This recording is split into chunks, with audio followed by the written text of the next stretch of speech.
mais tu n'as pas de signes. Peut-être que tu pries, mais tu n'entends pas. Le silence de Dieu n'est pas son absence. Il est là, bien-aimé. Il entend, il voit, il sait ce qui se passe. Alléluia. Il est le maître de temps. Il est en train de gérer le temps. Il est en train de laisser les choses avancer. Parce que lui, il aime la gloire. Parce que lui, il aime la gloire. Il attend que ça devienne compliqué. Il se lèvera. Il agira. Les gens vont témoigner que tu pries un véritable Dieu.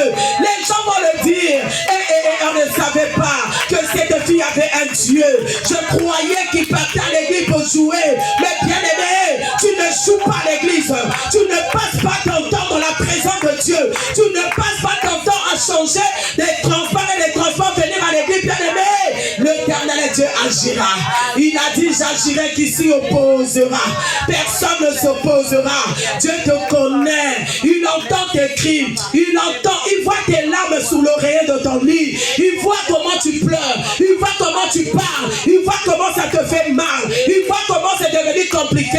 Le silence de Dieu n'est pas son absence. Je suis venu te dire, Dieu sait. Il sait comment tu es humilié. Dieu sait, il voit. Il voit tout ce qui est en train de se passer. Il m'a dit de te parler avant de commencer la prédication. De te dire que lui sait. Il voit, il entend. Il sait, bien aimé. Il voit comment tu pleures. Il voit comment tu gémis au-dedans de toi. Il voit comment ça fait mal. Parfois tu n'arrives pas à dormir. Tu n'arrives pas à manger. Tu commences à poser des questions. Mais bien aimé, arrête de poser des questions. Fais-lui confiance. Il est là. Fais-lui confiance, il t'entend.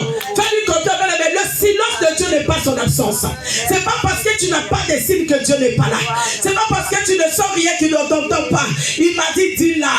Va dire que je suis là. J'entends et je vois.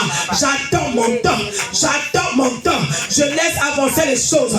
Je laisse les gens parler. Je laisse les gens critiquer. Je laisse les gens raisonner, donner leurs avis. Mais quand je me leverai, un seul mot de moi annulera toutes les paroles des hommes. Je dis à quelqu'un, garde silence. Les Égyptiens que tu vois aujourd'hui, tu ne les verras plus jamais. Garde silence et l'Éternel combattra pour toi. C'est dans le silence et dans le calme qu'il y a notre victoire, qu'il y a notre force. Dieu sait. Il me dit de te dire, il sait, il voit et il entend. Ah, le temps de Dieu sonnera. Le temps de Dieu va sonner. Garde silence. J'entends dans mes oreilles, c'est un temps de turbulence. Tu es en train de passer le temps de turbulence où les choses vont de ça et là.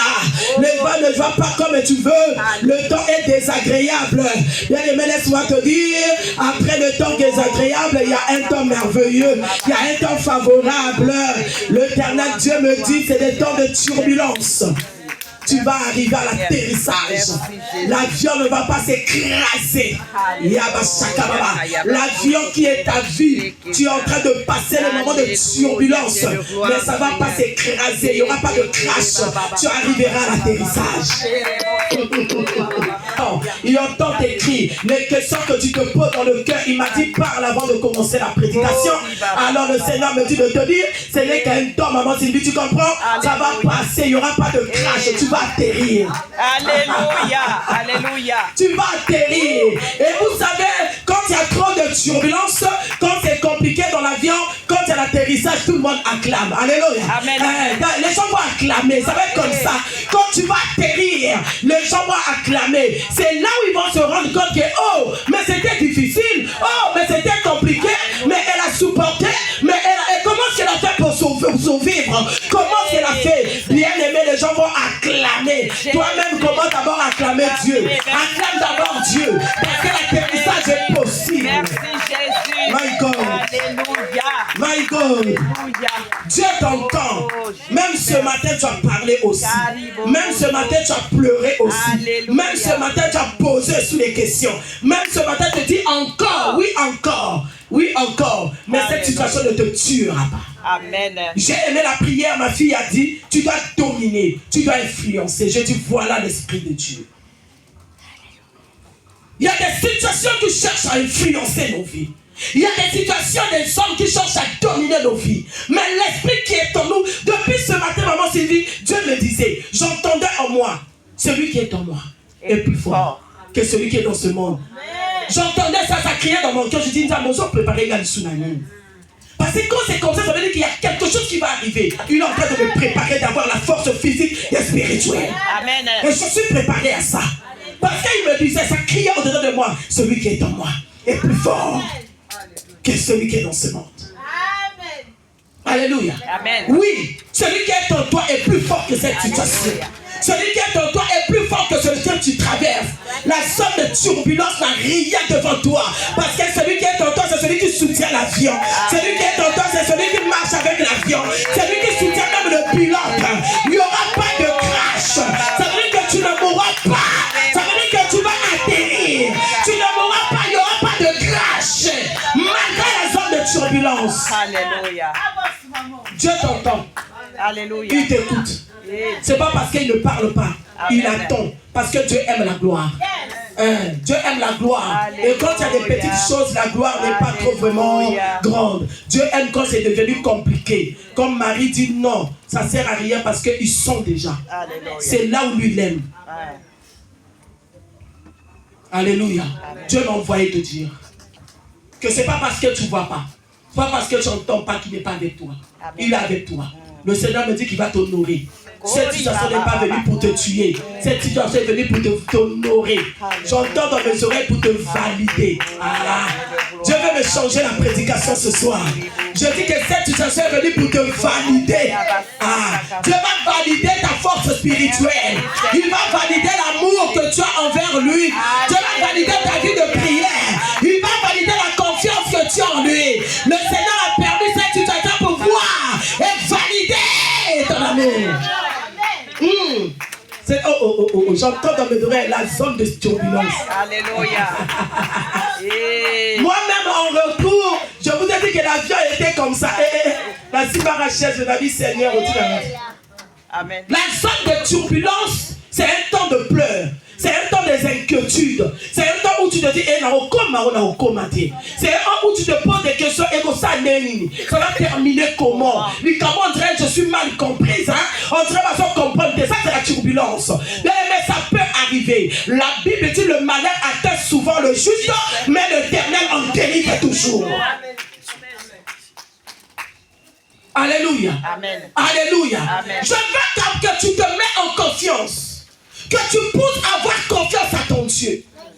J'aimerais que tu enlèves les inquiétudes, les questions que tu te poses, que tu regardes au Seigneur. Tu n'es pas n'importe qui, tu es un enfant de Dieu. Sur quoi une servante de l'Éternel. Dieu ne laisse jamais les siens. Dieu sait. Même quand tu es seul dans ta cour, tu te couvres dans ta cour, tu pleures dedans. Dieu entend les cris. Il voit l'arme. Merci. Merci à vous les chants. Que Dieu vous bénisse. Vous étiez très génial ce soir. Est-ce qu'on peut acclamer pour cette chorale? On acclame pour vous. J'ai un bon message pour toi et moi ce soir. La maturité spirituelle. Galates chapitre 4 verset 1. J'aime Jésus.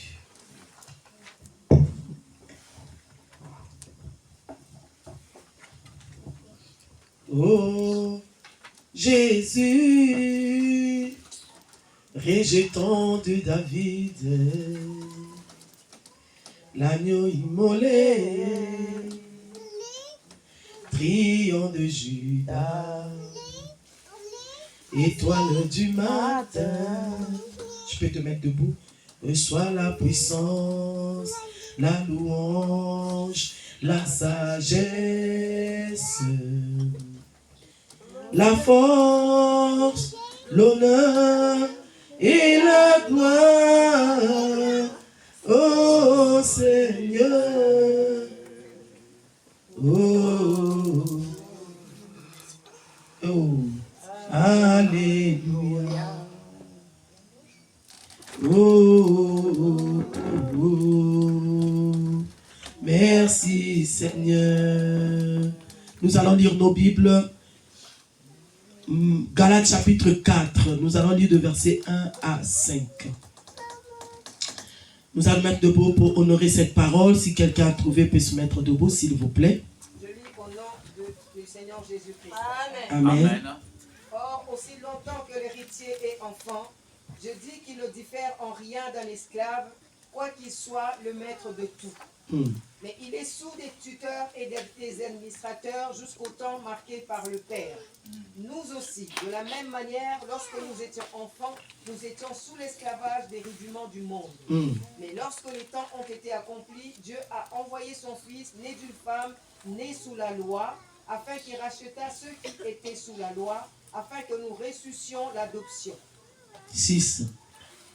Et parce que vous êtes fils, Dieu a envoyé dans nos cœurs l'esprit de son Fils, lequel crie « Abba, Père ». 7. Ainsi tu n'es plus esclave, mais fils. Et si tu es fils, tu es héritier par la grâce de Dieu. Nous bénissons ton Saint-Nom pour ce moment de la parole. Nous ne pouvons rien sans toi, Saint-Esprit. Nous t'appelons à prendre le contrôle encore ce soir, de nous éduquer, de nous parler, de nous enseigner. Car sans toi, Seigneur, nous n'avons rien à donner à ton peuple. Fais de ta servante un simple instrument ce soir par lequel tu vas passer pour nous enseigner. Je ramène tout pensée captif à l'obéissance de ta parole. Je lève le Seigneur Jésus dans nos cœurs. Que ce cœur soit disposé ce soir à recevoir, ainsi dit l'Éternel, et d'obéir et de pratiquer ta parole. Que tout esprit de distraction, de voie de pensée soit loin de nous au nom de Jésus-Christ de Nazareth. Saint-Esprit, remplis encore l'atmosphère. Prends le contrôle de nos cœurs au nom de Jésus-Christ. Amen. Amen. Vous pouvez vous asseoir en acclamant très fort. La maturité spirituelle. C'est qu'est-ce qu'une maturité? La maturité, c'est un changement d'état. La maturité, c'est l'état de l'esprit, l'état de l'esprit de quelque chose, d'une personne qui parvient au développement. La maturité, c'est un changement d'état, c'est un changement d'esprit, c'est un changement de comportement, c'est un changement de tout dans la vie d'une personne. La Bible dit que la nature doit nous enseigner. Et cette maturité où je veux parler ce soir, j'aimerais que tu comprennes la pensée de Dieu. La nature doit nous enseigner, c'est-à-dire quand une femme tombe enceinte, après 9 mois, il donne naissance à un fils ou une fille, à un bébé. Après la naissance, on appelle cet enfant, cet homme ou bien cette naissance, on l'appelle bébé. Bébé, pourquoi? Parce qu'il vient de naître. Et au fur et à mesure, le bébé naît, on prend soin de lui. On lui donne le lait, on change ses couches, il dépend aux parents. C'est quelqu'un qui n'a pas de maturité. Il ne parle même pas déjà, un bébé ne parle pas. Donc, c'est un nouveau-né. Au fur et à mesure que les parents prennent soin de bébé, il grandit, il devient un nourrisson. Encore enfant, où on doit donner le lait, où on doit s'en occuper. Parce que même ce bébé-là, le nourrisson, il ne voit pas. Il n'a pas conscience du danger. Il peut aller même toucher le feu. Il peut aller même se jeter dans l'eau. Parce qu'il n'a pas conscience du danger. Donc, il a des tuteurs, comme on dit. Il a des responsables, les parents. Les gens doivent être derrière lui pour l'empêcher de toucher le feu. Les gens doivent être derrière lui pour l'aider à apprendre à manger, pour l'aider à apprendre à s'habiller, parce qu'il est encore nourrissant. Alléluia. Ça, c'est un parcours normal de la vie d'un homme sur la terre. Et au fur et à mesure que les parents prennent soin de lui, les parents, vous êtes là, vous savez comment ça se passe. Hein? Parfois, on manque même de sommeil, parce qu'il faut veiller, parce qu'il cherche le lait, parce qu'on doit changer la couche. Il va se lever, donc il y a de la tension sur ce bébé parce qu'il n'a pas encore l'âge de la maturité. Il ne sait pas comment s'habiller, il ne sait pas comment changer, il ne sait pas comment avoir conscience du danger. Au fur et à mesure, ce nourrisson avance toujours sous la responsabilité des parents il devient adolescent. Alléluia. Adolescent où il commence à avoir un peu l'âge d'aller au collège. Il est toujours enfant. Là, il devient enfant maintenant parce que il peut parler, il peut demander le pain, il peut demander la permission aux parents, il peut faire, mais il n'est pas responsable. À cet âge, adolescent est toujours irresponsable.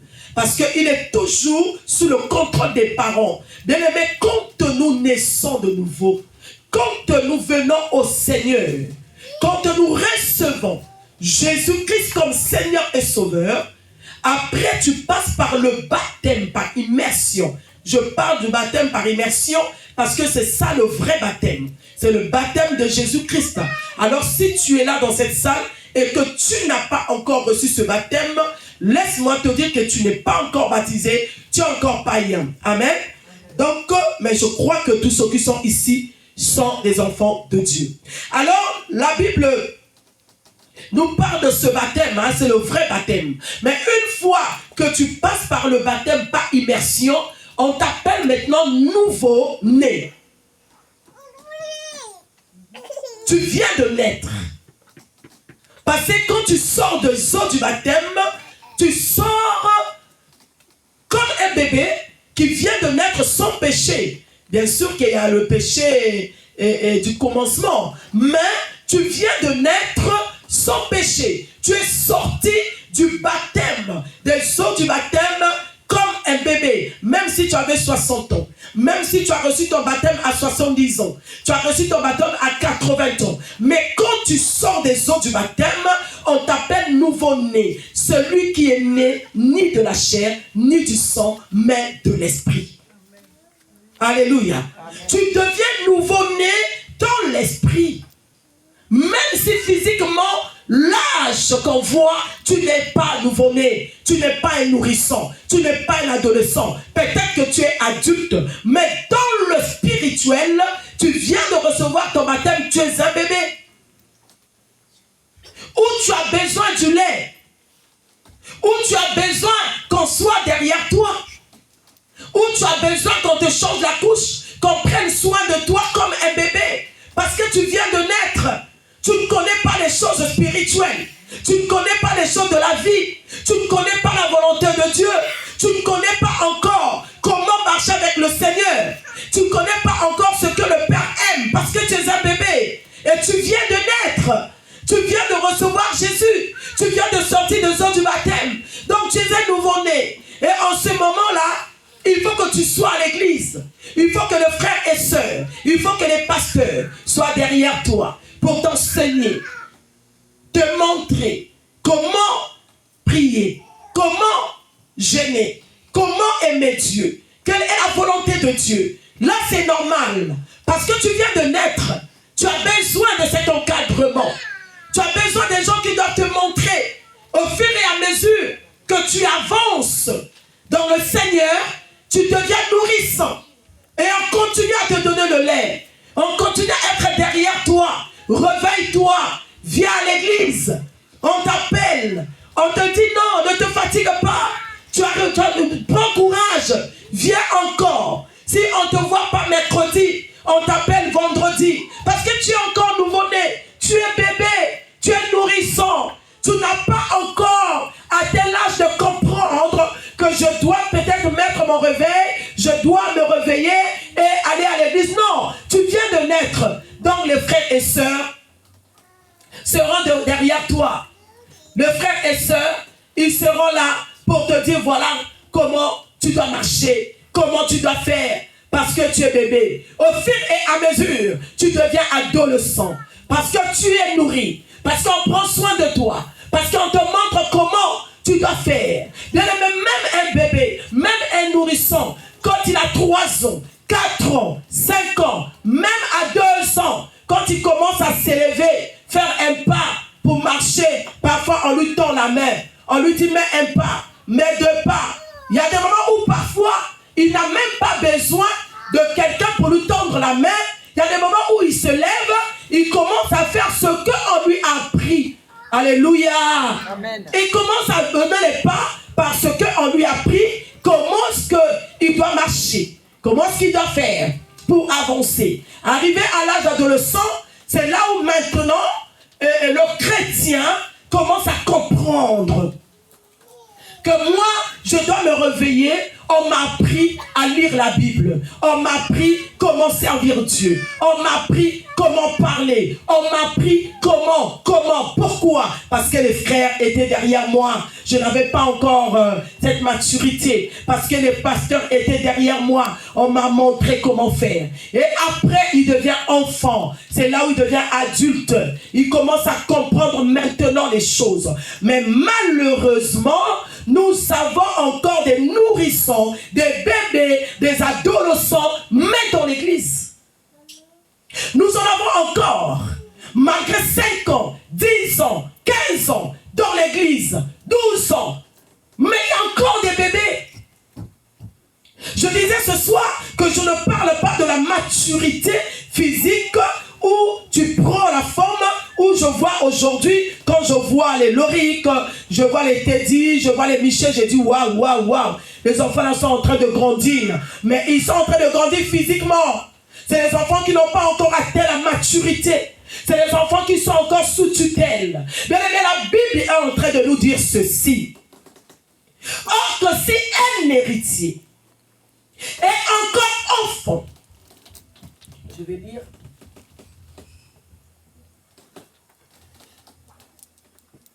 Aussi longtemps que l'héritier est un enfant, il ne diffère en rien d'un esclave, quoiqu'il soit le maître de tout. Aussi longtemps que l'héritier est un enfant, il ne diffère de rien à un esclave, tant qu'il soit le maître de tout. Alors, c'est qui est l'héritier? L'héritier, c'est celui-là qu'on lègue l'héritage après la mort d'un parent. L'héritier, c'est celui-là qu'on laisse en possession du bien de la famille. Bien aimés, nous sommes héritiers de Dieu. Et nous sommes co-héritiers avec Christ. Tout ce qui est de Dieu est à nous. Je suis en train de dire que nous sommes nés de nouveau. La Bible dit à tous ceux qui l'ont reçu, il leur a donné le pouvoir de devenir enfants. Alors quand tu deviens enfant, ça veut dire que tu rentres automatiquement dans l'héritage. Ce qui est de Dieu est à nous. Ce qui est en Jésus est à nous. Mais la Bible attire notre attention. Il dit si longtemps que l'héritier sera encore un enfant, il ne diffère de rien un esclave. Il est comme un esclave. Parce qu'on ne peut pas prendre le risque de donner l'héritage entre les mains d'un enfant. C'est un risque. Même si tout ce qui est l'héritage est à lui. Même si tout est en son nom. Même tout est écrit en son nom. Il ne le mérite pas pour le moment parce qu'il est encore un enfant. C'est-à-dire qu'il n'est pas encore arrivé au niveau du fils, où il y a la maturité spirituelle, en sachant comment gérer l'héritage qu'on donnera dans ses mains. On ne peut pas lui laisser rentrer en possession de l'héritage ou de la bénédiction de tout ce que le Père a laissé. Malheureusement, que nous avons des gens à l'église, des enfants à l'église qui cherchent l'héritage, qui veulent toucher à la bénédiction du Père, qui veulent prendre part à l'héritage. Mais quand le Père te voit, il dit l'héritage est là, tout ce qui est là en ton nom. Mais quand je te vois, tu es encore enfant. Tu ne mérites rien en ce moment. Tu ne peux pas rentrer en possession de ta bénédiction parce que ta manière de faire montre que tu es encore enfant. Tu es encore au lait. Tu ne sauras pas comment gérer. Je ne peux pas prendre le risque aujourd'hui de prendre la clé de ma voiture et de donner à Isaac. Dis Isaac, démarre la voiture. Emmène-nous à la maison. Ça, c'est la mort qu'on est en train de chercher. Même s'il est l'héritier, même s'il est notre enfant, le temps que Isaac n'a pas encore cette maturité, je ne peux pas donner la clé à Isaac de nous emmener à la maison. Même d'ici, il ne pourra même pas démarrer. Voilà pourquoi tu pleures. Voilà pourquoi tu cherches des choses. Voilà pourquoi tu veux que le Seigneur donne. Tu pries, tu gênes, tu demandes des choses que Dieu ne te donne pas encore. Parce que quand le Seigneur voit, tu es encore enfant. Tu es un enfant qui n'a pas la capacité de gérer. Tu es un enfant parce que depuis que tu as reçu le Seigneur, depuis que tu as été bébé, tu es devenu nourrisson, on t'a nourri, on t'a pris, tu es devenu adolescent. Jusqu'alors, tu n'as pas encore fait la différence entre ton état d'avant et l'état actuel. C'est-à-dire, tu n'as pas encore abandonné les choses que tu faisais avant. Quand tu étais païen, quand tu n'avais pas encore le Seigneur, quand tu étais encore bébé, quand tu étais encore nourrisson, le fait que l'insolence que tu avais, le vol que tu avais, le manque d'amour que tu avais, l'hypocrisie que tu avais, tout ce que tu avais avant de venir dans la maison de Dieu ou dans ta vie spirituelle, dans ta marche avec Dieu, tu n'as pas encore abandonné les choses que tu avais avant. Ça veut dire que jusqu'à aujourd'hui tu es encore enfant. Tu n'as pas encore compris. Tu n'as pas encore pris la maturité. Tu n'as pas encore atteint l'âge du fils pour dire que non, ça, autant que fils, je ne peux plus manger ça. Autant que fils, il y a des choses qui traînent par terre. Je ne peux plus prendre et mettre dans ma bouche. Parce que j'ai atteint cette maturité. Quand j'étais nourrisson, quand j'avais 1 année, je pouvais ramasser un bonbon dans la terre. Un bonbon sale et mettre dans ma bouche. Mais maintenant que j'ai grandi, maintenant que je suis devenu fils, je ne peux plus faire des choses que je faisais avant. Alors moi, je suis venu te poser la question ce soir. Tu es un enfant ou tu es un fils? As-tu la maturité des choses de Dieu? As-tu eu cette maturité de dire que je ne peux plus me comporter? Je ne peux plus parler, l'apôtre Paul dit, quand j'étais enfant, je parlais comme un enfant. Quand j'étais enfant, j'agissais comme un enfant. Ça c'est lui. Mais quand l'apôtre dit, quand j'étais un enfant, c'était pas quand il avait 10 ans. C'était pas quand il avait 5 ans.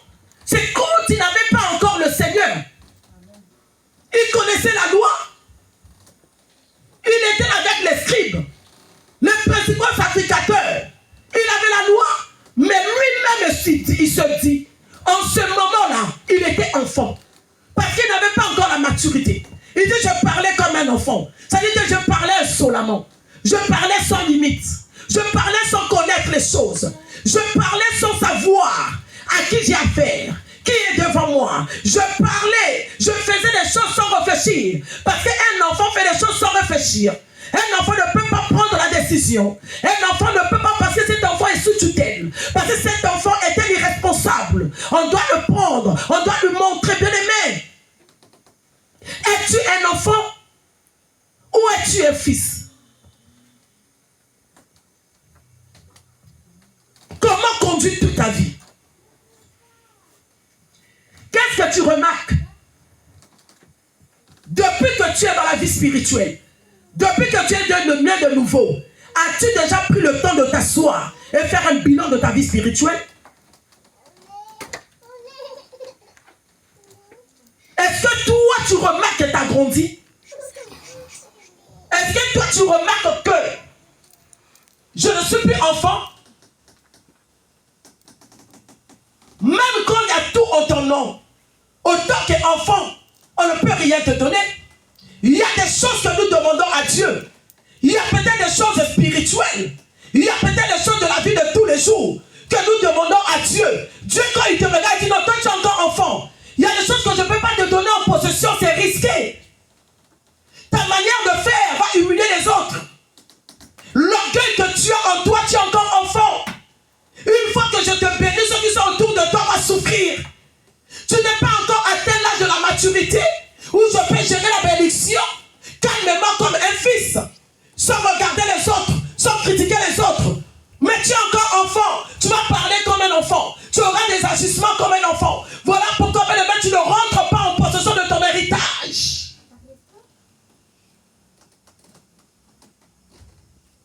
On vient à l'église, bébé. On reste nourrissant un peu. Au fur et à mesure, on doit grandir. Au fur et à mesure, on doit comprendre les choses de Dieu. Au fur et à mesure, je dois quitter l'état du lait. Au fur et à mesure, je dois quitter l'état de la bouillie. Où il faut qu'on soit derrière toi. Où il faut qu'on t'appelle. Où il faut qu'on te dise ce que tu dois faire. Ou il faut qu'on te dise, ou tu ne sais pas prendre les initiatives, tu es encore enfant. On te donne quand on veut. Tu ne mérites rien. Parce qu'un enfant ne sait pas prendre les initiatives. Un enfant ne peut pas prendre les décisions. Un enfant ne peut pas arranger. Parce que l'enfant, quand il rentre quelque part, il vient encore déranger. Un enfant, il veut qu'on pousse la Dorothée. Un enfant, il faut qu'on soit de pardon, hein, mange, hein, pardon, hein. Est-ce que tu peux venir à l'église, hein? Est-ce que tu peux servir, hein? Pardon, hein? Est-ce que tu peux faire ça? Est-ce que tu peux donner? Tu es encore enfant.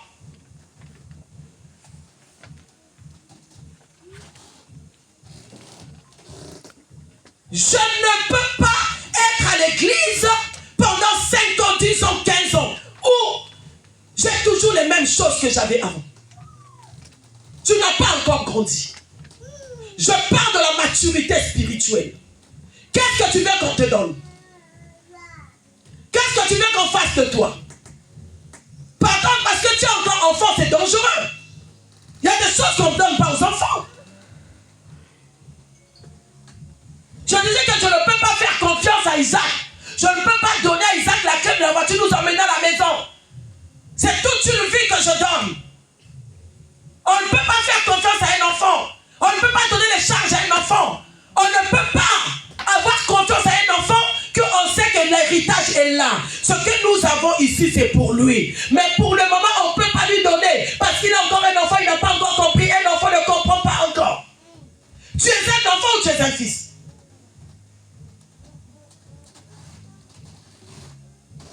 Est-ce que je parle à quelqu'un ce soir? Bien aimé à l'église, on doit grandir. Au fur et à mesure que j'écoute la parole, au fur et à mesure que je pratique la parole, je comprends les choses. On ne grandit pas parce que, on grandit parce qu'on comprend la parole. On grandit parce qu'on aime la parole de Dieu. On grandit parce qu'on médite la parole. Parce qu'au fur et à mesure que j'écoute la parole, je médite la parole, je comprends qui je suis. Je comprends ce que je dois faire, comment je dois parler, comment je dois marcher. La parole nous fait grandir. La parole nous donne la forme. La parole te fait quitter l'état du bébé en nourrisson. La parole te fait quitter le temps de nourrisson adolescent. Et la parole doit te faire quitter l'état de l'adolescent à l'adulte où tu deviens fils, où tu commences à comprendre les choses, où tu commences à comprendre comment parler, où tu commences à comprendre comment prendre des initiatives, où tu commences à comprendre la parole. On devient fils quand on comprend la parole de Dieu. Yes.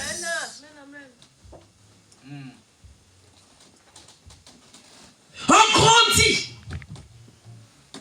quand on commence à pratiquer la parole. On grandit quand on cherche la parole, où les hommes commencent à remarquer que même ta façon de s'habiller a changé. Personne n'a crié sur toi. Tu as grandi. Ou même ton entourage commence à remarquer que même ta façon de parler a changé. Tu es en train de grandir. On devient fils. La Bible dit, il est soumis à des tuteurs et à des administrateurs jusqu'au moment au moment fixé à son père. Parce qu'on remarque que malgré son âge, mais il n'y a pas de la maturité. Vous allez remarquer peut-être un homme de 60 ans, un homme de 80 ans, écoute comment il parle, comme un bébé. Pas de raisonnement. C'est manque de la maturité. Donnez-moi vos yeux, ne dormez pas. La maturité ne regarde pas l'âge. La maturité te fait grandir. Ne regarde pas l'âge, bien-aimé. À l'âge de 10 ans, à l'âge de 12 ans, Jésus était déjà dans le temple en train de parler de Dieu. À l'âge de 12 ans, quand il parlait, les hommes étaient en train d'écouter. Les hommes se posaient des questions. Mais celui-là, il vient d'où? Les paroles qui sortaient de sa bouche, il n'avait que 12 ans. Mais il y avait de la maturité dans ses paroles. Amen. Les gens voyaient de la maturité. C'est un changement d'état. Quitter un état pour un autre état. Quand il y a la maturité, on devient fils. Parce que le fils obéit à la parole. Le Fils obéit à la voix du Père. Voilà pourquoi j'ai dit, on remarque la maturité quand on regarde en toi, on voit un changement, on voit l'obéissance de la parole, on voit la pratique de la parole. Ça veut dire que tu as grandi, ça veut dire que tu as compris. Tu ne parles plus comme tu parlais avant, tu ne t'habilles plus comme tu t'habillais avant, tu n'as plus les mêmes agissements que tu avais avant. Là tu as grandi, là tu deviens fils, parce que tu as compris, l'état d'un fils ne peut pas se réagir comme ça. Un fils ne peut pas parler comme ça. Le fils entend la voix du Père, le fils connaît la voix du Père, et le fils obéit à la voix du Père. Voilà pourquoi tu dois obéir à la parole. Quand on devient fils, on obéit à la parole. On marche dans la crainte de Dieu. On obéit aux responsables de l'église. On obéit aux responsables de département. Quand tu es un fils, on commence par obéir Dieu Tout-Puissant. On voit maintenant la crainte de Dieu en toi. On voit le changement du caractère, le changement du comportement. On le voit à travers la parole. Et quand on devient fils, on obéit au pasteur. On obéit au serviteur de Dieu. Pourquoi? Parce que j'ai compris. En tant que fils, j'ai un père, j'ai une mère où je ne peux pas dépasser la parole. Quand il parle, je dois obéir. Parce que le fils entend. La Bible dit, mes brebis me connaissent. Et mes brebis connaissent ma voix. En tant que fils, si tu as un responsable dans le département, tu es obligé de le respecter. Même s'il a 15 ans.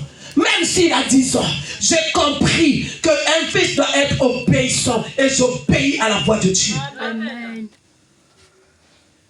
Mais nous remarquons à l'église trop des bébés, trop des enfants à l'église. Manque d'obéissance, manque de respect.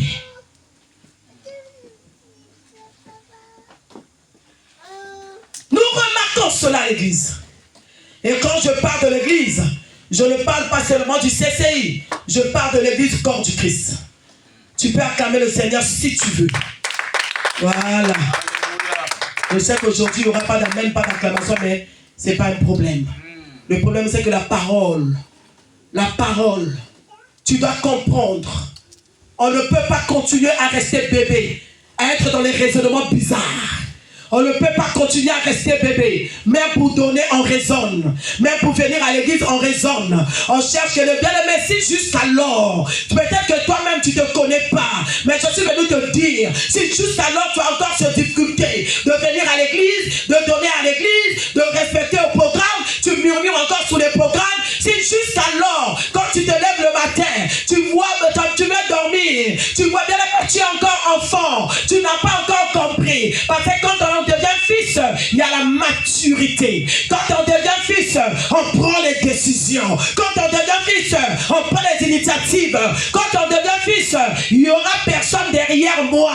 Parce qu'un enfant a toujours des tuteurs. Mais un fils n'a pas besoin de tuteurs, n'a pas besoin des administrateurs. Un fils prend la décision. Un fils devient adulte. Il y a la maturité où je sais que je peux prendre maintenant la responsabilité dans ma main de faire des choses comme un fils. C'est ça un fils qui a grandi. Et nous le remarquons aussi que non, celui-là n'est plus l'enfant que nous on a élevé ici. Comme je viens de vous montrer nos petits enfants là, en les regardant, je dis non, mes filles là ne sont plus de petits enfants que nous avons élevés ici. Les enfants où on appelait gloire, on veut te voir à 12 heures. À 12 heures, elle doit être là. Mais aujourd'hui, on ne peut pas demander à gloire. On veut te voir à 12 heures. On réfléchit. Parce qu'il y a des enfants. Elle ne peut plus agir comme elle agirait avant. Aujourd'hui, il y a la maturité. Aujourd'hui, il y a la charge. Il y a la responsabilité. Elle va réfléchir en vous disant papa et maman, je vais d'abord faire ça, je fais à manger, je le lave, je le dépose, après je viens. Ça c'est la maturité. Est-ce que tu as grandi? Est-ce que tu es encore enfant? Est-ce que tu es déjà mûr? Est-ce que tu as quitté l'état des enfants et tu es rentré dans le développement? La maturité, c'est un état d'esprit qui parvient au développement. C'est un état d'esprit, la maturité, où je sens moi-même au-delà de moi que j'ai grandi. Vous ne connaissez pas ce que j'étais avant. Moi, quand j'étais avant, je ne parlais pas comme ça. Mais aujourd'hui, je laisse des choses au passé parce que j'ai grandi. Aujourd'hui, je n'agis plus parce que j'ai grandi. Moi, avant, je n'arrivais pas à gêner. Maintenant, je commence à gêner parce que j'ai grandi. Mais nous avons même les serviteurs à l'église qui ne gênent même pas. Même quand on provoque la montagne ici, vous avez du mal à gêner. Parce que des enfants ne peuvent pas gêner. Les enfants ont faim. Les enfants ils sont malades quand ils ne mangent pas. Les enfants ne peuvent pas supporter la famine. Mais nous avons besoin de fils à l'église. Un fils qui connaît son père. La Bible dit, Abraham a eu son bébé Isaac. Abraham a élevé Isaac. À l'âge de 17 ans d'Isaac, Dieu dit à Abraham, donne-moi ton fils Isaac, le fils unique. Dieu a précisé Abraham. Il dit ton fils, parce que pour Dieu, Isaac avait déjà la maturité. Isaac n'était plus un bébé pour Abraham. Il dit donne-moi ton fils. Abraham sort de chez lui. Abraham prend les serviteurs. Abraham prend Isaac. Ils ont pris le chemin d'aller sur le Jéricho. Bien-aimé dans le Seigneur, arrivé en route, le fils connaît son père. Le fils regarde le bois. Le fils regarde le paix. Il dit à son père, je vois le couteau, je vois le bois, mais où est l'agneau? Le fils, il a remarqué qu'il y a quelque chose qui manque ici. Je connais mon père. Je connais le fonctionnement de mon père. Quand on devient fils, on devient attentionné. Quand on devient fils réellement, quand il y a la maturité spirituelle, je peux rester tranquillement, je regarde l'église, je dis, il manque quelque chose ici. Parce que je suis fils, je ne suis pas un enfant, je ne réfléchis pas comme je réfléchissais avant. Je ne vois plus des choses comme je voyais avant. Un fils regarde, le fils se dit, non, papa, je connais ta manière de faire, je connais comment tu montes sur la montagne, je connais comment tu sacrifies, je vois le bois, je vois le couteau, mais où est l'agneau?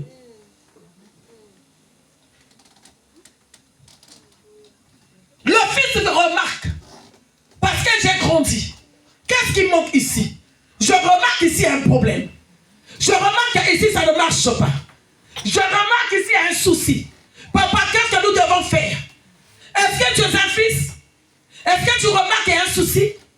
Est-ce que quand tu vois ton père, tu remarques qu'il y a un souci? Quand tu regardes ta mère, quand tu regardes l'église, est-ce que toi, en tant que fils, tu comprends et tu connais les besoins de l'église? Est-ce que tu connais les besoins de la maison de Dieu? Es-tu attentif? Tu es enfant encore ou tu es fils? Est-ce que as-tu déjà atteint l'âge de la maturité afin de comprendre les choses de Dieu? Afin de regarder qu'ici il manque l'agneau? Je connais comment mon père opère. Ça dit quand mon père rentre, je regarde papa comme je dis mon père n'est pas content aujourd'hui. Je connais l'attitude de mon père. Mais nous n'avons pas des enfants comme ça.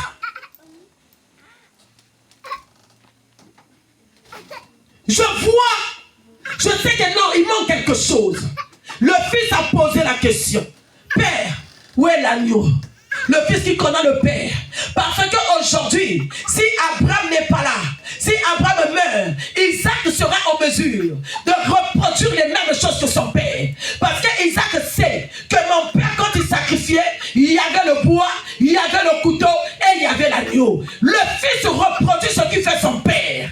Le fils doit reproduire, il doit parler comme son père. Le fils, il doit chercher à faire de son père un modèle. Tous ceux qui sont fils, ils font de leur père, ils font de leur mère un modèle. Je vais faire comme lui. Bien aimé, je te pose la question. Es-tu fils et un enfant?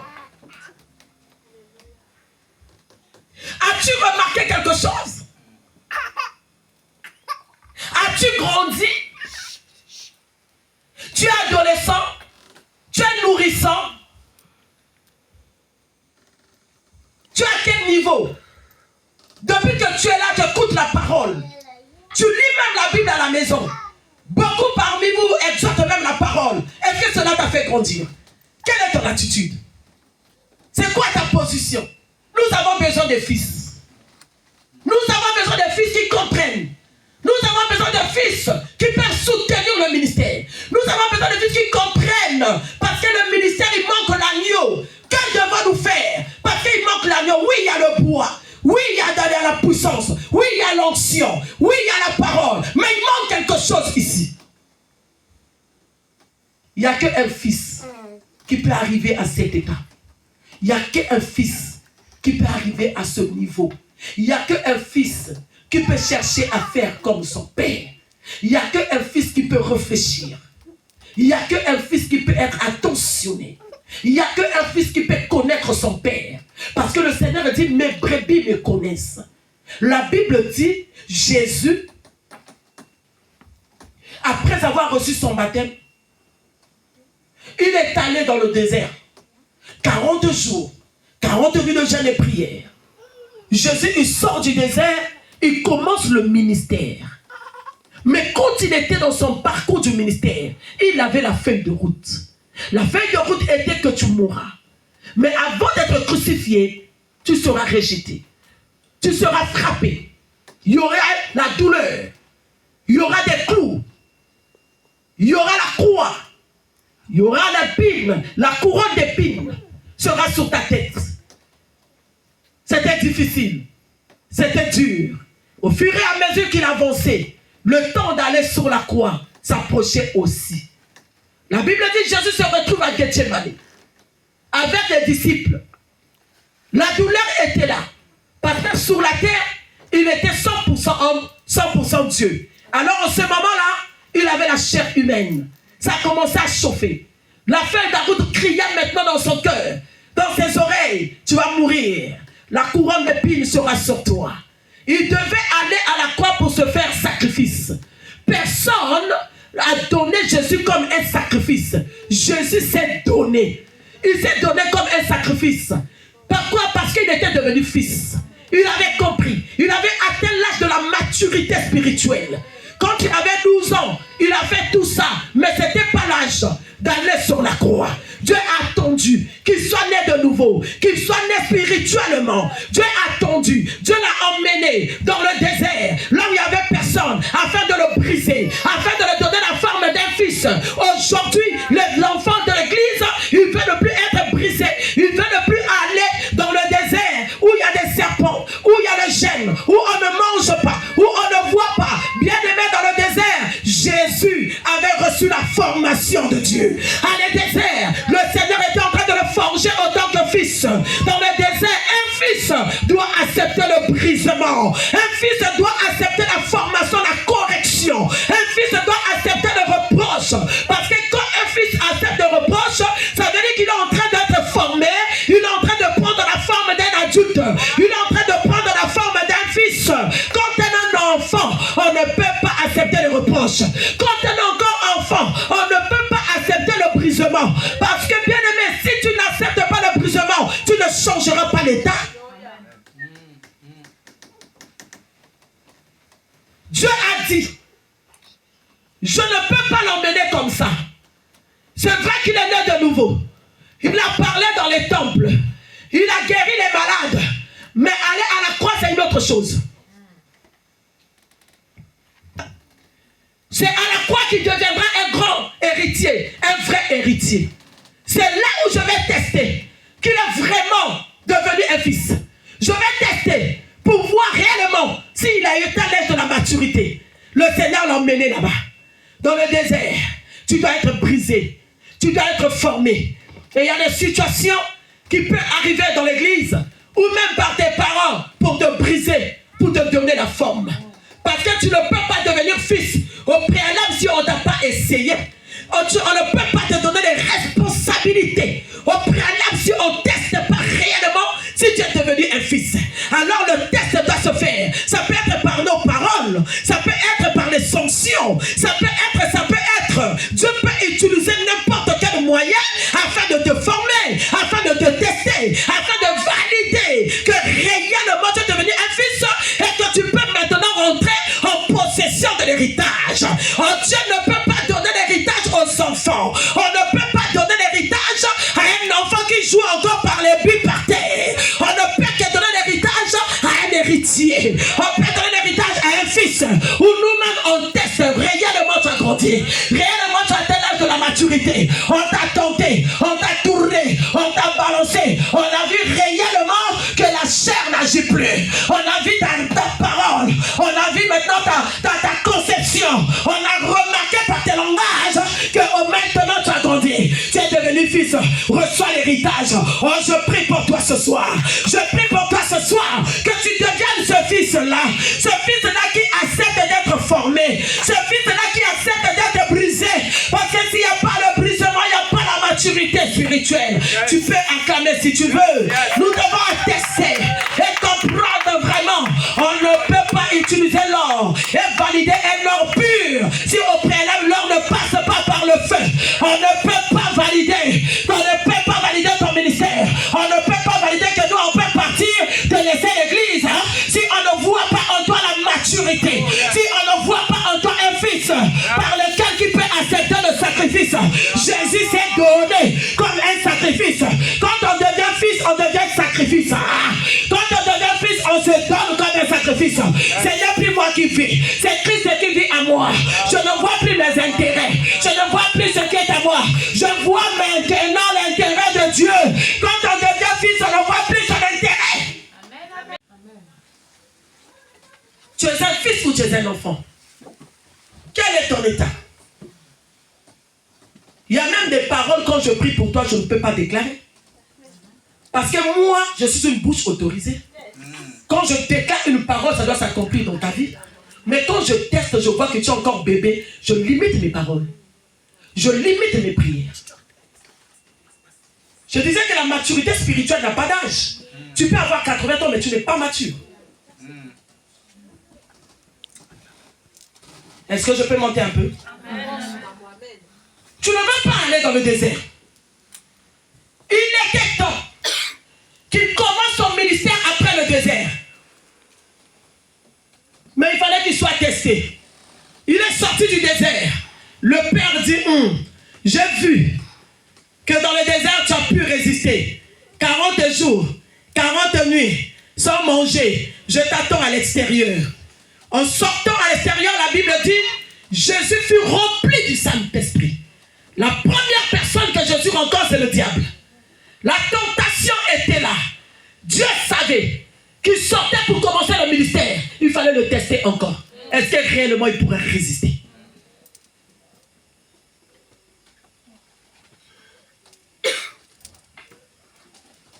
Il fallait le tester encore. Le diable arrive. Il propose le pain. Il lui montre la richesse. Il dit tout cela m'a été donné. Le diable a montré les choses que Jésus pouvait être attiré. Parce que Jésus avait faim. Il était sorti 40 jours de sans manger, sans boire. La première des choses que le diable a présentées, c'est le pain. Les choses que pouvait le tirer. C'est là où on comprend que tu es devenu fils. Parce que les choses qui t'attiraient avant ne t'attirent plus aujourd'hui.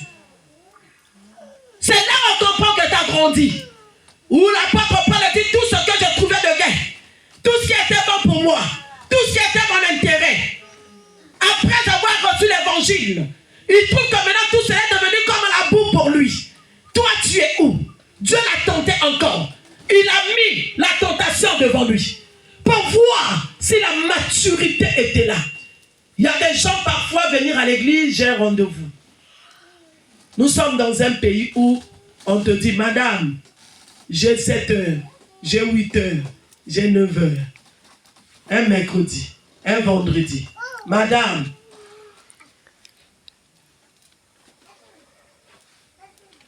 j'ai samedi, j'ai jeudi. Peut-être qu'on te dit, madame, il n'y a que le vendredi. Après ça, ça sera que le vendredi prochain. Ou bien ça sera que mardi. Mais comme toi, tu es encore enfant. Comme le vendredi là, il faut que tu sois reçu, sinon tu vas mourir. Donc, même le mardi prochain là qu'on te propose là, pour toi c'est trop loin, tu vas mourir. La peur des enfants.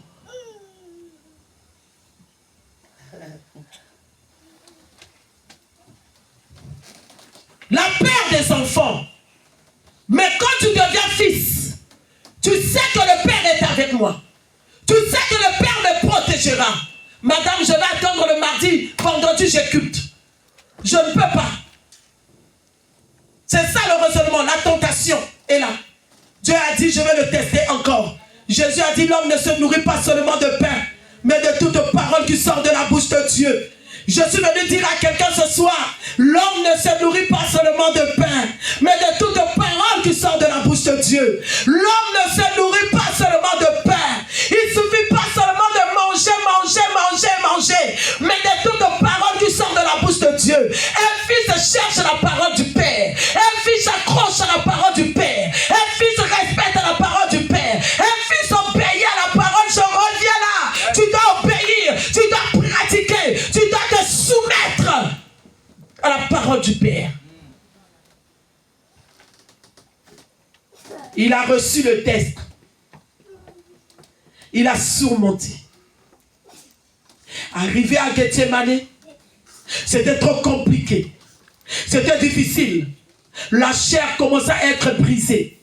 Bien-aimé dans le Seigneur, moi je suis venu te dire, autant qu'enfant, si aujourd'hui, tu ne deviens pas un sacrifice pour Dieu, tu n'as pas encore grandi. L'apôtre Paul est en train de dire, offrez votre corps à Dieu comme un sacrifice. Il commence à donner la qualité du sacrifice. Un corps comme un sacrifice agréable à Dieu. Si autant qu'enfant de Dieu, tu ne sais pas encore prendre le temps pour Dieu, tu ne peux pas te sacrifier. Se sacrifier, ça veut dire que se priver de quelque chose pour donner quelque chose. Il faut que tu n'es pas encore arrivé là.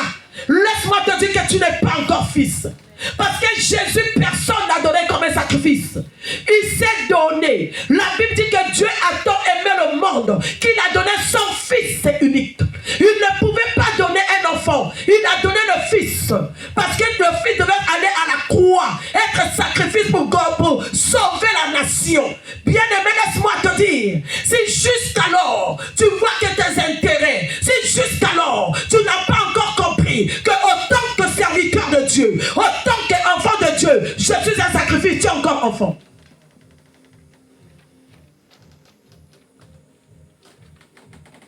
Il y a des gens comme ça, des enfants, mais à 25 ans, mais 38 ans, mais 45 ans, mais 48 ans, mais enfants. Je parle bien de la spiritualité là. Je parle de la spiritualité. Je ne parle pas de physique. Le physique, tu es grand, tu es adulte, tu es marié, tu as des enfants. Tu réfléchis pour tes enfants. Tu fais ce qu'il faut faire. Je te parle de la spiritualité. Dieu ne viendra pas enlever les enfants. Il viendra enlever l'église. Là où il y a la maturité. Il arrive à Gethsémani. Il va prier le Seigneur. Il va dire au Père, si possible, éloigne de moi cette coupe. Parce que c'est compliqué, c'est difficile. Il finit sa prière. Il dit, Père, toutefois, que ta volonté soit faite. Parce que la feuille de route est là. Il n'avait pas le choix que de se soumettre. Un fils se soumet à la volonté du Père. Eh bien, moi, ce qui donnait, pas pourquoi, bon, là, pourquoi. Un fils se soumet à la volonté du Père. Un fils connaît son Père. Un fils ne discute pas devant la volonté du Père. Un fils se donne. Voilà pourquoi Isaac, il avait 17 ans. Abraham était déjà vieux. Abraham a ligoté Isaac. C'est pas Abraham qui a soulevé Isaac et le posé sur l'autel. Non, Isaac avait déjà 17 ans. Il allait seulement prendre sa force et pousser le vieux là-bas. Le vieux allait tomber. Mais quand le vieux lui a dit, le vieux lui a parlé sur l'autel, la montagne, il dit, mon fils, l'agneau c'est toi, sur la montagne. C'est toi qui vas monter sur l'autel. Le fils est donné. Il a donné sa main. Le père l'a ligoté. Il dit, fils, monte. C'est toi le sacrifice aujourd'hui. Il s'est monté. Il s'est installé sur l'autel. À 17 ans. Il était déjà mature. Il a fait quoi? La volonté du Père. C'est quand on devient fils qu'on comprend ça. Un fils qui fait la volonté du Père. Un fils qui ne fait pas la volonté du Père trahit son Père. C'est comme ça que Géasi n'avait pas obéi à son père. Où le père dit, tu ne prendras pas le présent de Laman.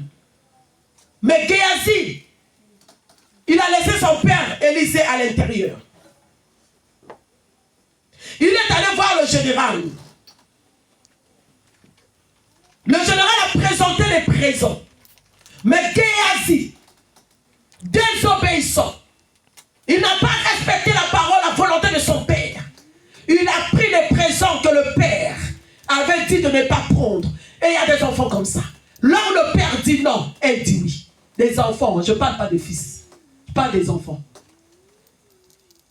Qu'est-ce qui était arrivé à Géasi après? Qui connaît l'histoire? La lèpre de Naaman. Qu'est-ce qui était arrivé à Géasi? Vous ne lisez pas la Bible, hein? Alléluia. Il a eu la lèpre. Pourquoi la lèpre l'avait touché? Parce que c'était un enfant désobéissant. C'est un enfant qui n'a pas fait la volonté du Père. Bien aimé, nous sommes dans le monde spirituel où il y a des principes. Le monde spirituel a des principes. Merci Saint-Esprit. Écoute ce que le Saint-Esprit me dit. Le monde spirituel de la coutume de la famille a des principes. Toute spiritualité a des principes à respecter. Tout ce qui est la spiritualité exige les choses. Un enfant qui ne fait pas la volonté du Père n'est pas encore devenu un fils. Quand on devient fils, on fait la volonté du Père. On fait ce que le Père veut. On fait la volonté du Père. Jésus, il a vu que c'était compliqué. Il a dit, Père, toutefois que ta volonté soit faite. La Bible dit, il est allé sur la croix. Il n'avait pas le choix. Il a reçu la couronne d'épines. C'était la volonté du Père. Il s'est sacrifié sur la croix. C'était la volonté du Père. La Bible dit, c'est pour ça que Dieu l'a souverainement élevé et lui a donné le nom qui est élevé au-dessus de tout le nom. C'est-à-dire que Jésus était rentré dans l'héritage. Il était rentré maintenant en possession de son héritage. Pourquoi? Parce qu'il avait grandi. Il était devenu un fils qui acceptait la volonté du Père. La volonté du Père peut être difficile. La volonté du Père peut être compliquée. La volonté du Père, mais ça sera pour ton bien. Bien aimé, quand le Père, merci Saint-Esprit, quand le Père t'exige des choses ou qui te demande des choses compliquées, tu dois que ce Père la t'aime. Ah, il est en train de te préparer à quelque chose. Oh bien aimé, on châtie bien ce qu'on aime bien. Si le Père ne te demande pas des choses difficiles, dis-toi qu'on ne te fait pas cas. Si le Père n'est pas dur avec toi, je dis qu'on ne te fait pas cas. Si le Père n'est pas dur avec toi, je dis qu'il a compris que tu n'es pas encore arrivé au niveau d'un fils. Parce que le Père devient dur envers un fils qui doit grandir. Envers un fils à qui il a confiance. Un fils à qui il est en train de préparer pour rentrer dans l'héritage. On devient dur avec toi. On t'exige à respecter les principes. Parce qu'on est en train de te préparer pour hériter la chaise. Pour hériter ton héritage. Tu dois être préparé. Là, tu dois marcher selon la volonté du Père. Amen. Malheureusement, nous avons des rebelles à l'église. Je parle de l'église corps du Christ. Alléluia. Alléluia. Il a fait la volonté du Père. Il est rentré dans l'héritage. La Bible dit, malgré que tu as tout. Je suis en train de clôturer. Lorsque, jusqu'au moment fixé par son Père, aussi longtemps que l'héritier est un enfant, il ne diffère en rien d'un esclave, quoiqu'il soit le maître de tout. Est-ce que tu comprends? Quoi qu'il soit le maître de tout, tu es le maître de tout. Tout est en ton nom, mais tu es privé. Tu ne touches pas. Parce que tu es encore enfant. Tu n'as pas encore compris. Nous, aujourd'hui, le Seigneur peut nous dire, cet enfant-là, vous devez le consacrer. Nous, on te regarde d'abord. Est-ce que tu mérites l'huile sur ta tête? Est-ce qu'on peut te faire confiance? Est-ce que tu as grandi?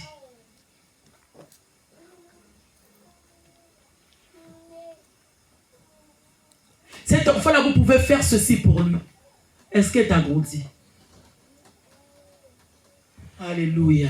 Amen. Alléluia. Amen. Oh, alléluia. Amen. L'enfant qui fait la volonté du Père devient fils. Il est allé à la croix. C'était dur, c'était compliqué. Mais aujourd'hui, on a des enfants qui discutent. Je ne vais pas faire ça parce que j'ai trop de raisons. Il y a ceci, il y a cela. Fais d'abord ce qu'on te demande à faire, tu mets les raisons après.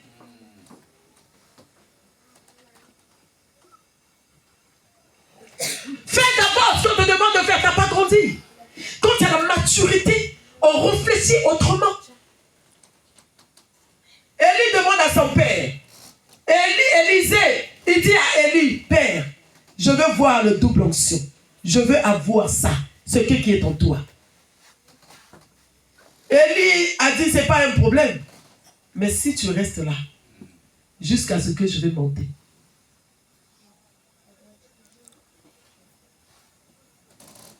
Si tu restes là, tu te soumets, tu obéis, tu restes fidèle, je valide que réellement tu es un fils, tu auras ce que j'ai. Est-ce que tout le monde peut avoir ce manteau?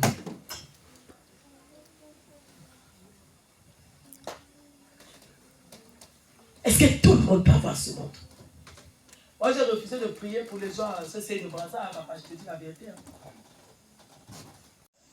Je ne peux pas jeter ça comme ça. Je ne peux pas donner pour donner.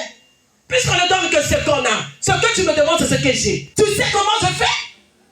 Moi, si je n'étais pas devenu un fils, mon père n'aurait pas me consacré. J'arrive à Brazzaville pour peut-être de prendre le micro. Travaille d'abord pendant 2 cultes. Je travaille, il dit dimanche. C'était plus l'enfant qu'il avait encadré il y a 5 ans, il y a 10 ans. Aujourd'hui, quand je viens à Brazzaville, mon père me laisse sa chair. Il me permet de faire le service. Pourquoi? Parce qu'il voit la maturité. Je ne suis plus la Laetitia là qu'elle parlait, fais ceci, fais cela. Mais quand je parle, papa, mon père est debout. Quand je parle, quand je prêche, il est debout. Il est le seul papa qui dit Amen. Pourquoi quand il regarde sa fille, il voit que je ne suis plus bébé, je ne suis plus nourrisson, je ne suis plus adolescent, je suis devenu un fils. Par qui il peut faire confiance? Je dis, je ne prie pas pour toi. Si je t'impose ma main, ça veut dire que je te transmets mon onction. Je ne le fais pas. Qu'est-ce que tu vas faire avec ça? Tu es encore bébé. C'est pourquoi ne soyez pas choqués. Parfois, quand je fais le service, je ne te touche pas. Je sais. Je connais ce que je vois. Tu dois grandir pour rentrer dans l'héritage. Pour toucher ton héritage. Tu dois avoir de la maturité. Ta manière de servir doit changer. Ta manière de parler doit changer. Tu dois être là, regarder Élie en face afin de recevoir le double portion de Élie. Tu dois te soumettre. Tu dois chercher à grandir. Tu dois quitter l'état du biberon de l'air et commencer à broyer les os. Accepter les paroles difficiles. Accepter les travaux difficiles. Accepter le service même quand il y a la douleur. Accepter le service même quand c'est compliqué. Même quand je ne peux pas. Un fils le fait même quand il ne peut pas. Le fils le fait parce qu'il y a la maturité qui me dit malgré la douleur, Seigneur, je vais te servir avec la douleur. Je sais que tu vas me guérir. Je sais que tu es fidèle parce que c'est un fils. Même quand il n'avait pas vu le bois, même s'il n'avait pas vu le couteau, le père a dit marchons. Il a marché. Il est parti avec le père. Tandis qu'il savait comment le père fonctionnait. Mais il n'y avait pas l'agneau. Ils ont monté. Ils ont marché pendant 2 jours. Le fils était là. Il croyait au Dieu de son père. Il croyait que même s'il n'y a pas l'agneau, le Dieu de mon père pourvoira. Comme le père lui avait dit que le Dieu tout-puissant pourvoira, il a crié à la parole du père. Mais nous avons des enfants aujourd'hui qui ne croient plus aux paroles du père. Nous avons des enfants aujourd'hui qui sont encore des enfants qui discutent à la parole du père, qui ne se soumettent plus à la parole du père. S'il entend que tu ne seras pas fidèle, tu ne vas pas te soumettre, tu resteras bébé. On va continuer à te changer les couches. On va continuer à te faire des biberons à l'église. On va continuer à être derrière toi parce que tu es encore bébé. Mais moi je refuse, après 5 ans, après 10 ans, d'avoir les bébés au secrétaire d'intercession. Je refuse les bébés. Je refuse les bébés. J'appelle au fils. Je parle au fils. J'ai besoin de fils qui peut être là de notre côté, à nous soutenir comme Aaron et Arur. Là où il y avait Moïse, la Bible dit, le combat était là. Moïse était là. Comme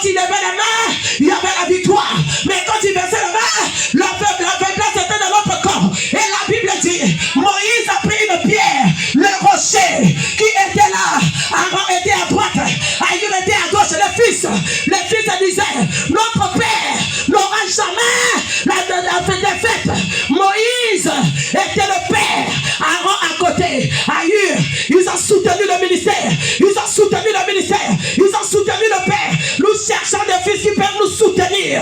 Nous cherchons des fils qui peuvent être là. Nous soutenir pendant la prière. Nous soutenir pendant la faiblesse. La faiblesse, c'est notre faiblesse, c'est la faiblesse de nos enfants. Quand nous, on n'arrive pas à dormir, nous voulons avoir des enfants qui ne dorment pas. Parce que les parents ne dorment pas.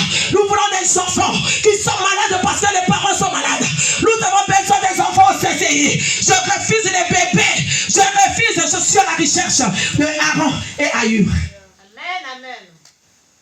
Je suis à la recherche de ceux-là qui peuvent me tenir. Elle dit, maman, je suis là. Malgré les difficultés, malgré les complications, je serai là pour te soutenir. Que tu sois cet enfant-là. Nous avons besoin de ces enfants.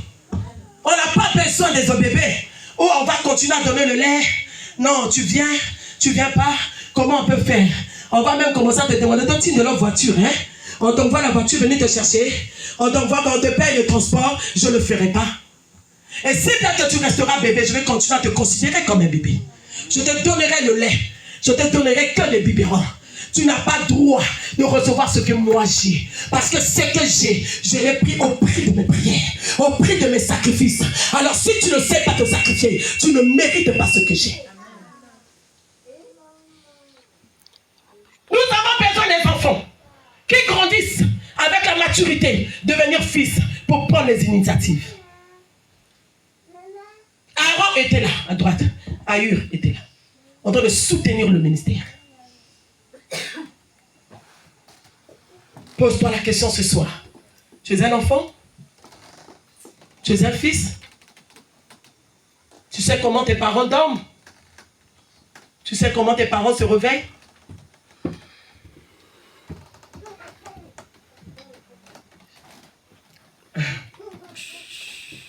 Namashiki baba. Koryabashika baba baba. Élisée est resté là. Je veux la double ponction. Élie a dit, il y a une condition. Il y a des principes. Je veux prêcher comme ma mère. Je veux parler comme mon père. Il y a des principes.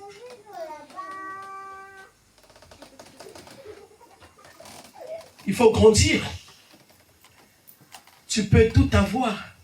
Même si tu es le maître de tout, tu ne toucheras pas. Parce que tu n'as pas encore compris. Lorsque nous étions enfants,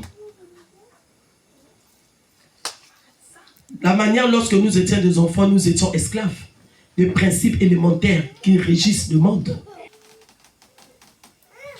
Je clôture ce message en te posant la question.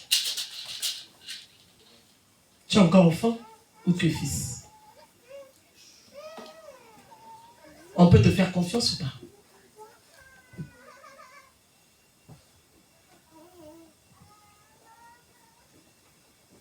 Tu as compris ou tu n'as pas encore compris? Personne n'a forcé Jésus d'aller sur la croix.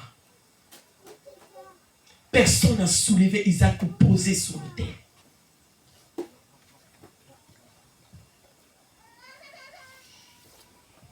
Est-ce que tu peux te mettre dedans?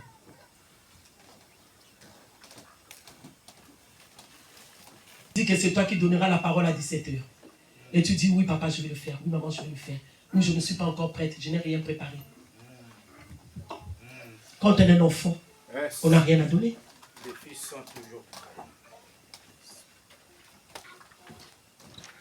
Je vais donner le micro à papa de prier pour toi. Parce que moi, je ne prierai pas pour vous.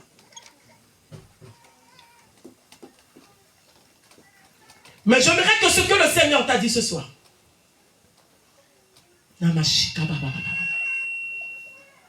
Koryamashiki baba baba baba. Yekemashiki baraba soto baba. Tu vas bénir Dieu dans ton cœur. Tu vas dire merci à ton Dieu. Rekabashoko baba. Il y a une forme que le Seigneur veut te donner ce soir. Il y a un changement d'état et de l'esprit que le Saint-Esprit veut faire dans ta vie ce soir.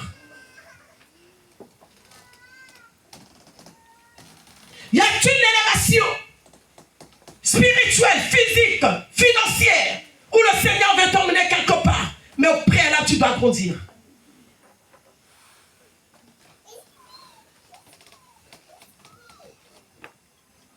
Tu dois changer l'état de l'esprit. Tu dois changer ta position. Tu dois quitter le biberon pour broyer les os. Nemaraba sheke baba. Kenama shike baba baba. Rema shike baba baba. Kenama shokorobo sante. Le Dieu de mon père est ici. Tu dois obéir. Même si tu es le maître de tout. Que le Seigneur fasse de toi un fils. Que tu acceptes la volonté du Père. Même quand c'est difficile. Même quand c'est compliqué. Même si ça ne va pas dans ton sens. Un fils devient obéissant. Il obéit premièrement. Seigneur, parle-nous.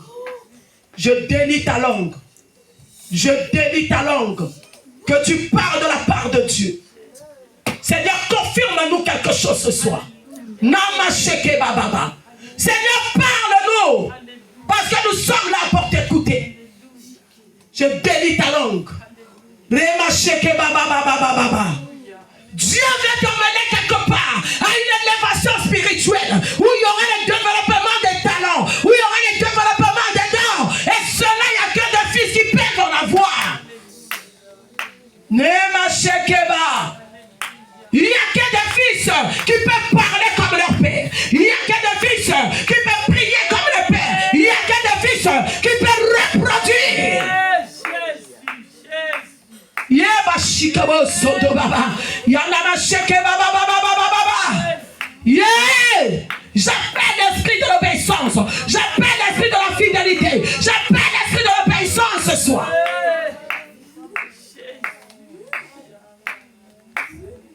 Kanama sheke baba baba baba. J'appelle l'esprit des fils en toi. Le Dieu Tout-Puissant. Le Dieu Tout-Puissant. Élisée a dit à Géasi, quand tu étais dehors, mon esprit était avec toi. Mon esprit t'a suivi là-bas. Mon esprit a eu le contrôle que tu as touché au présent de la manne. Mon esprit était avec toi. Jésus. Chez maman. Papa, tu vas élever tes deux mains. Papa, il va prier pour toi. Que l'esprit de l'obéissance devienne un fils ce soir. Qui écoute la voix du Père et qui obéit à la voix du Père. Qui se soumet afin de rentrer en possession de ton héritage. Tu es le maître de tout, mais tu ne rentres pas en possession. Tu n'es pas quelqu'un qui doit manquer, tu n'es pas quelqu'un qui doit souffrir, tu n'es pas quelqu'un qui doit quémander, tu ne peux pas manquer à manger, tu ne peux pas rentrer la guérison, tout ce que tu cherches, tu en as, mais tu ne rentres pas encore en possession, parce que tu n'es pas encore devenu un fils. Il n'y a pas encore la maturité d'un fils.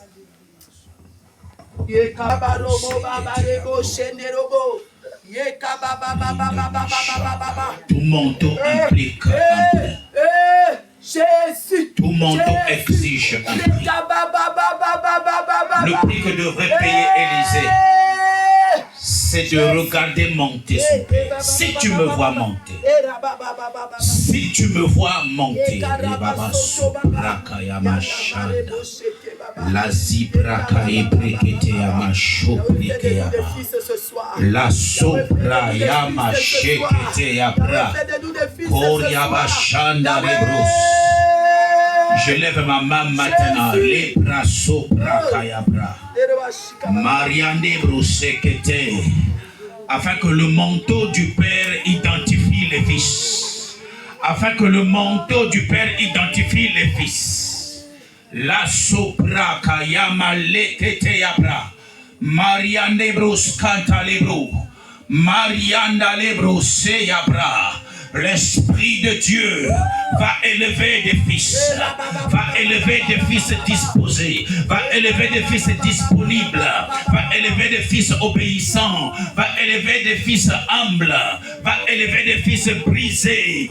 Au nom de Jésus-Christ, maintenant, Saint-Esprit de Dieu, Saint-Esprit de Dieu, selon ton élection, selon ton choix maintenant, Marie Nabro, attire à toi, et ceux qui sont devenus des fils, attire à toi, ceux qui sont devenus des fils, au nom de Jésus, Reba Sopra, Marie Kelebra Sopra, la Zibrekete, Likaya Mashobreka, Librekete Yabra, Rondobosi Katayama, Maria de Robos Katalebro Sakata, Likayama Rebo Rebo Rebo, Rikaribo Rogo Robo Sakarabro. Le manteau est là pour les fils, le manteau est là pour les fils, Rikata Lavaso, Mariana Bobasi Ketere, Londarebro Skata Libra Kalebro. Marekete yabro, rakatara on sokorobros katalebro, Mariando robo shaya, Saint-Esprit, Saint-Esprit, Saint-Esprit, Saint-Esprit, Saint-Esprit, élève des fils dans cet endroit, élève des fils dans cet endroit, Makali katalabro, capable de payer le prix, capable de payer le prix, et Yamashaka, seulement ceux qui peuvent payer le prix, seulement ceux qui peuvent payer le prix, au nom de Jésus, Ayamashaka. Le monde a rempli Mariana Robos. Au Kareba Shaya. Au nom de Jésus. Au nom de Jésus. Nous ne voulons pas de Nabad et de Abihu. Nous ne voulons pas de Nadab et de Abihu qui apportent du feu étranger dans le temple. Nous ne voulons pas des enfants qui apporteront du feu étranger dans le temple. La Sopra Kayama. Mais des fils capables d'entretenir le feu. Des fils capables d'entretenir le feu dans le temple Rebosaya, au nom de Jésus-Christ. Ô Saint-Esprit, Saint-Esprit, Saint-Esprit de Dieu, Saint-Esprit de Dieu, allez maintenant, Saint-Esprit, la sabraka yamraka lebro, riando kamashike yamarobra scandalebro, identifie maintenant ceux qui sont fils, identifie maintenant ceux qui peuvent soutenir, identifie maintenant ceux qui ont compris, identifie maintenant, Riaba Sopraka, au nom de Jésus-Christ.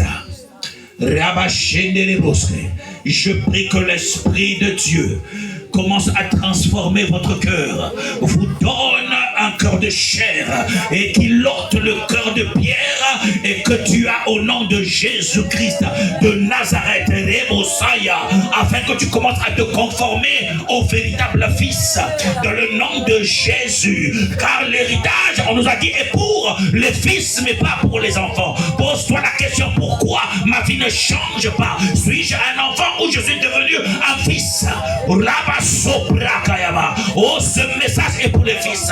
L'agneau a été déchiré. La providence a déchiré l'agneau. Rabasso. Est-ce que quelqu'un est capable maintenant et prêt de manger l'agneau et tel qu'il a été préparé, tel qu'il a été déchiré? L'agneau a saigné. Es-tu capable de manger l'agneau et de boire le sang de l'agneau? La sobra kayama. Marianne Calebro sepraka. L'agneau est déchiré. Yabarebo.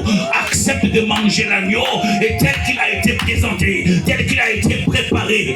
Maria Torobo Saya, au nom de Jésus-Christ, au nom de Jésus, que quelqu'un dise, me voici Seigneur, me voici, oh Dieu, fais de moi ce qu'il te plaît. La Soprakayama, incline mon cœur au pied de la croix, au nom de Jésus-Christ. Oriabashaya, que Dieu bénisse un fils, que Dieu bénisse un fils au nom de Jésus, que Dieu bénisse un fils dans le nom de Jésus-Christ. Oui, prends tout, Seigneur,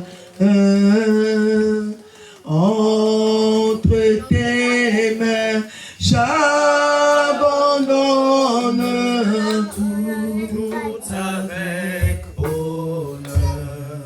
Prends tout, Seigneur, oui, prends tout, Seigneur, oh Seigneur, oui, prends tout, Seigneur,